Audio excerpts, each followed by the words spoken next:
All right, let's talk about something we've all dealt with, manipulation. We're going to break down 10 of the most common psychological tricks people use to get in our heads so you can learn how to spot them before they work.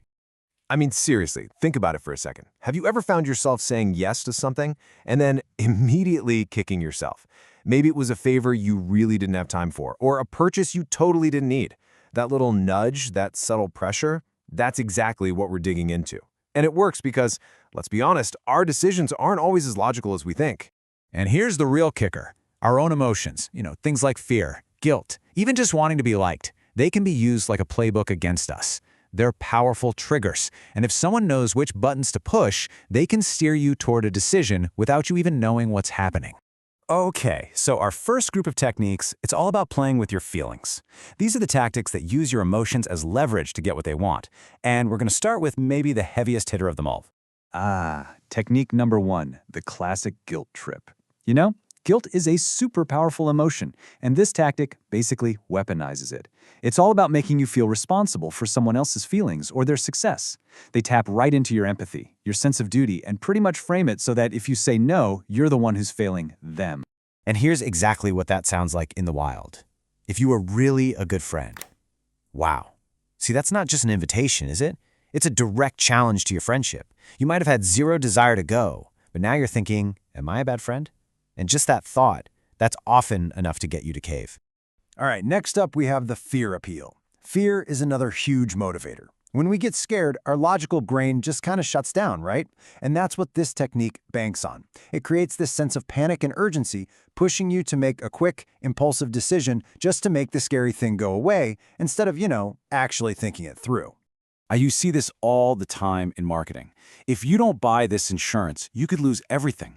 I mean, even if you know deep down the chances of that happening are super slim, the fear of that worst-case scenario is what gets you. It's designed specifically to bypass your rational thought and push that emotional panic button. Okay, so technique number 3 gives you emotional whiplash. It's the good cop, bad cop routine. 1 minute someone is tearing you down, making you feel totally inadequate. That's the bad cop. And then, bam, they switch it up and are suddenly super kind and supportive. The good cop. That back and forth is so confusing, it makes you desperate for their approval, just to stop the roller coaster. And now for something that feels good, but can be tricky, flattery. I mean, who doesn't like hearing nice things about themselves? But here, the praise isn't genuine. It's a tool. It's all about buttering you up with exaggerated compliments to get your guard down. Because let's face it, when someone makes you feel smart or special, you're way more likely to say yes to what they ask for next. Here's a prime example. Only someone as smart as you could understand me. See? That's not just a nice thing to say, it's a total setup. It singles you out, makes you feel uniquely qualified. So when they follow up with a big request, you're already primed to agree. The real tell is when the compliments always seem to come right before they ask for something. All right, so we've been talking about tactics that mess with your emotions. Now we're going to shift gears and look at the ones that trick your brain. This next set of techniques is all about exploiting the little shortcuts and biases our minds use all the time, without us even noticing. So this next one is called the foot in the door technique, and it is so subtle. It plays on our desire to be consistent. First, they hit you with a really small, easy to say yes to request. Once you've agreed, it's way harder to say no to the next, bigger request. Why? Because you've already established yourself as a helpful person. Saying no now would feel like you're going back on your word, even to yourself. Okay, let's talk about a bias our brains have called anchoring. Just look at this example.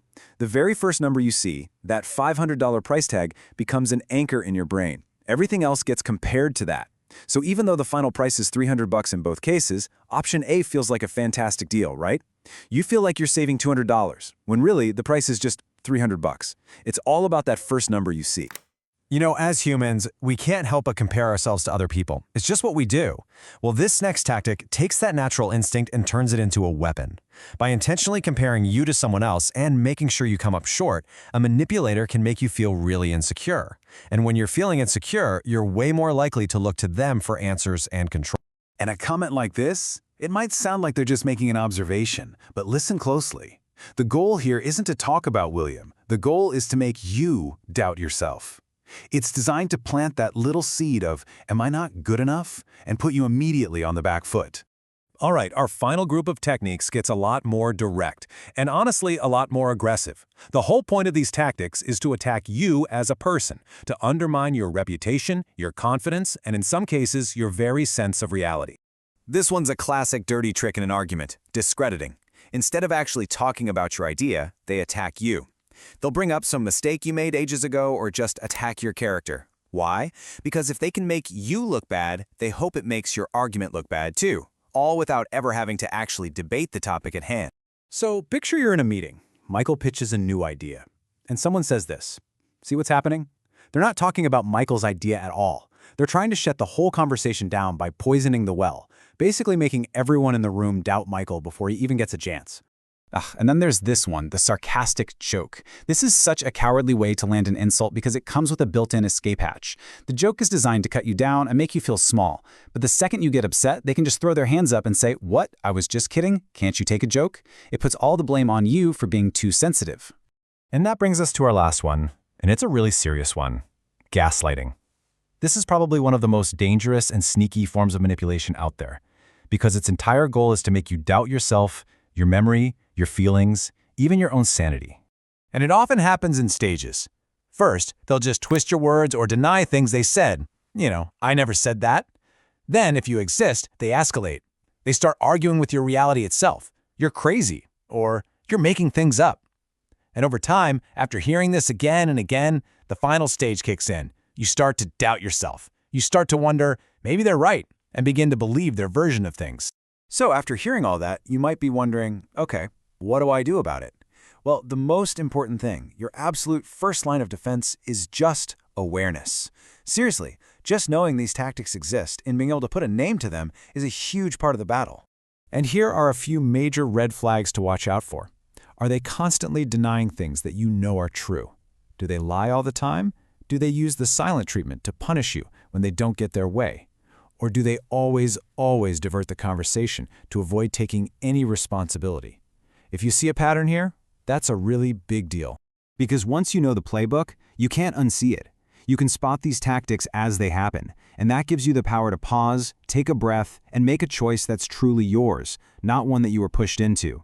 Suddenly, the control isn't with them anymore. It's right back where it belongs, with you.